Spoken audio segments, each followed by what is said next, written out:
पाकिस्तान के गांव चुरकाना के बिल्कुल किनारे पर वाक़ था एक पुराना रेलवे स्टेशन। भंगा, सनसान, बोसीदा। कोई गाड़ी यहाँ पिछले 20 साल से नहीं रुकी थी और ना ही कोई पटरियों की तरफ जाता था।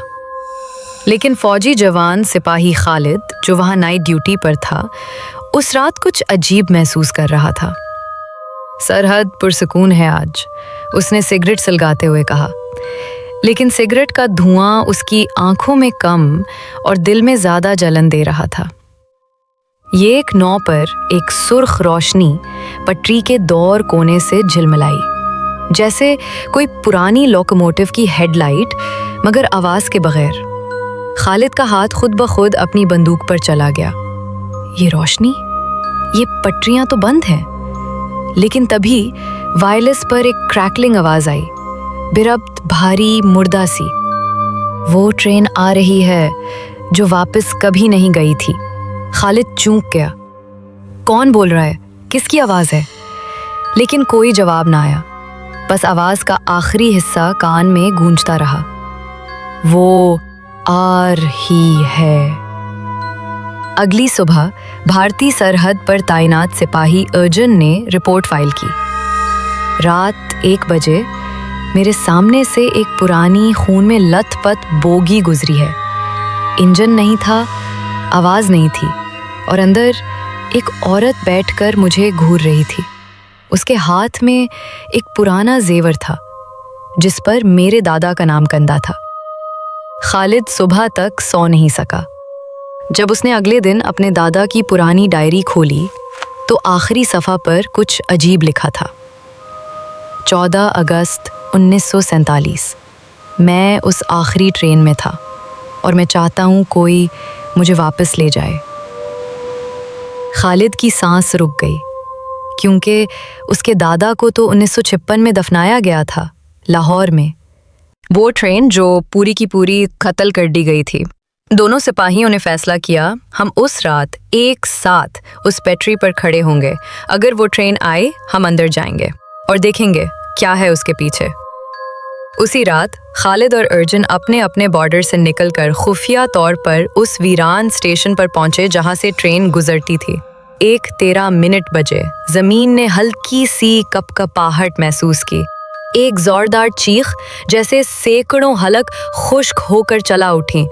धुन में से ट्रेन नमूदार हुई, वही लाशें, वही खून। लेकिन एक बोगी में अर्जुन की माँ जिंदा खड़ी थी और दूसरी में खालिद का भाई, जो 10 साल पहले मर गया था।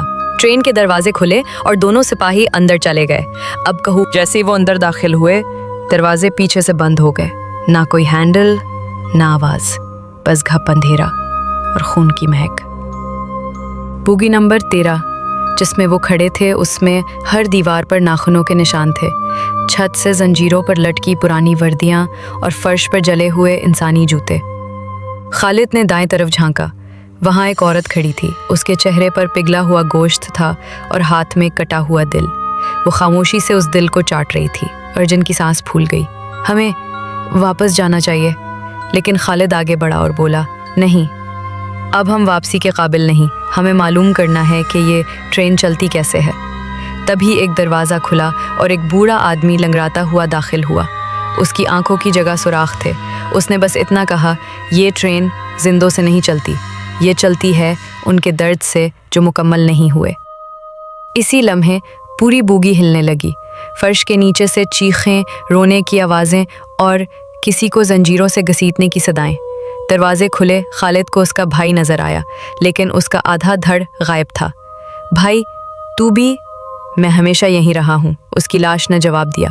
तुमने हमें छोड़ दिया था, अब तुम हमारे साथ रहोगे। अर्जुन ने पलट कर देखा। उसकी माँ की लाश दीवार से चिपकी हुई थी। आंखों से आंसू नहीं, खून बह रहा था। ट्रेन की आवाज़ अब तेज़ हो चुकी थी, धड़म धड़म धड़म। और तब लाउड स्पीकर से आवाज़ आई, मुसाफिरों को खुशामदीद, ये सफ़र कभी मुकम्मल नहीं होगा। बोगी की दीवारें अब हरकत कर रही थीं, हर सांस के साथ।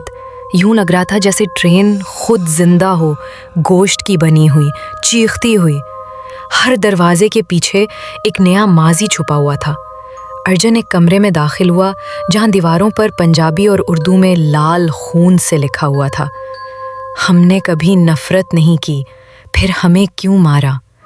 फर्श पर औरतें, बच्चे, मर्द सब बैठे थे, मगर उनके सरों पर चेहरे नहीं थे, बस आंखों की जगह स्याह गड्ढे और खामोशी। खालिद एक और बोगी में गया। वहाँ एक पुराना रेडियो बज रहा था।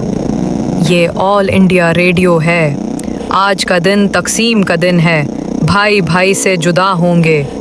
अचानक दीवार से हाथ निकले, सिपाही खालिद को दबोच लिया। एक आवाज़ गूंजी, तुम्हारे दादा ने हमें दरवाजे पर धकेल दिया था, तुम भी हमारे खून में शामिल हो। अर्जुन ने खालिद को घसीटकर निकाला। वो दोनों अब समझ चुके थे, ये ट्रेन उनकी नस्लों की कीमत वसूल करने आई है।